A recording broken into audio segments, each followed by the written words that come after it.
Share ko sa inyo ngayon yung 2 ways kung paano ka makakapag-chat nang hindi ka na nagta-type. Una, pwede mo tong gamitin itong voice record. Nandito sa taas, tap mo lang siya and then pwede ka nang magsalita. Tapos, tap mo lang tong arrow. So, ayan, ganyan. Meron ka ng voice record. And then, pwede ka nang magsalita. Tapos, tap mo lang tong arrow. And then, next naman, eto naman, voice typing. Tap mo lang to, and then, ayan, magta-type na siya para sa'yo. Ayan, nakikita mo ganyan. O, ayan. And then, itap mo lang yung arrow and send na siya.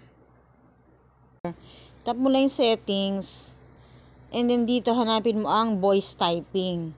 So, ayan, tap mo lang siya. And then, dapat ganito, naka-on siya.